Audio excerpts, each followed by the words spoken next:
Greetings, Temple Beth Shalom. Rabbi Boxt here with Parshat Shavua, Torah portion of this week. This week we have a double portion, Parshat Tazria and Parshat Metzora. Tazria is Leviticus chapter 12, verse 1 through chapter 13, 59, and Metzora is chapter 14, 1 through chapter 15, 33. Tazria literally means at childbirth, and we are beginning this Torah portion, Tazria, with the laws for the impurity of a woman after giving birth. It says, when a woman at childbirth bears a male, she shall be impure for 7 days. On the 8th day, the flesh of his foreskin shall be circumcised. If she bears a female, she will be impure 2 weeks, as during her menstruation, and she shall remain in a state of blood purification for 66 days. So clearly there's a difference between giving birth to a male versus giving birth to a female, and there's lots of explanation in there in the Torah portion. The different sacrifices that are given by a woman after she has given birth. And of course, then we talk about some the way that they look at particular parts of the body that have been diagnosed with skin diseases. We have this really interesting tzara'at, this really interesting word in Judaism, which in Hebrew, which often gets translated as boils or skin disease, but it's really more of a skin impurification.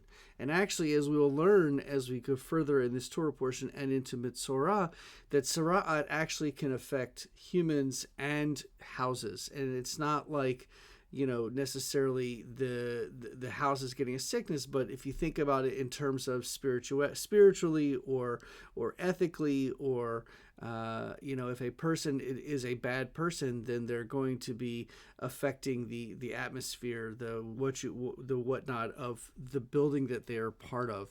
So it's not so much that the building itself is sick, but there is a disgustingness presence in that home or in that building. So there's many different ways of looking at scaly parts of your body that can be described as tzara'at, and the priest has to come in and examine it to see if it's really tzara'at or if it's something else. And there's explanations as to what is required to become clean after you have gotten tzara'at. It talks about how it heals, whether it's on the hair or on the body, and it's just a very interesting and not necessarily very. It's not pretty. It's kind of gross, but there's all kinds of explanation in this. And I have to tell you that I remember I had a bar mitzvah student one time, and Tazria Metzora was his Torah portion. And after reading through it, he looked at me and he said, "Can I pick a different Torah portion?"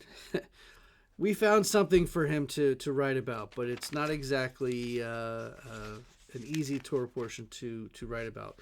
So then we go on to Metzora, and Metzora is really restoring the ritual purity of someone who has gotten tzara'at or has come in contact with someone who has tzara'at, and they call it nega tzara'a, and that is a scale disease, basically. And sometimes they call these people lepers, but it's not really leprosy. It's not that simple. So there's a purification ritual, days 1 through 7, and then the sacrifice by the afflicted person on day 8, which allows them to become ritually pure. And of course, if the tzara'at is still there, then there's a whole to start the procedure again. And then we move on to the diagnosis and purification of a house with nega tzara'at, with the affliction of tzara'at. And I'm just going to read a little bit here. Leviticus 13 detailed the diagnosis of tzara'at in people, fabric, and leather garments. The same symptoms could also characterize the interior walls of houses. Tzara'at in a house seems to be a kind of mold or fungus that attaches itself to building stones. So there is an actual fungus type thing that goes in the home, but you can also look at if it's not a physical sickness, it could be a spiritual sickness or an atmospheric, the way that the people act towards each other in that home. There's some other things about discharges from different parts of your body, which we're going to just we're just going to kind of skip over because it's not exactly a great thing to discuss either. But the conclusion is this: you shall put the Israelites on guard. The exact force of the rare Hebrew verb is disputed. The verbal form root refers to separation. This is chapter 15, verse 31.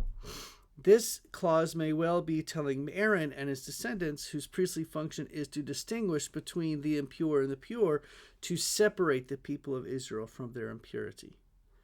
And then it ends with, such is the ritual concerning this condition, meaning this is the Torah of. This is specifically how you're supposed to deal with it. This is the law regarding the disease and how it is to be healed. That is Parshiyot, Tazria, and Metzora. And Shabbat Shalom early, and I'll see you next time.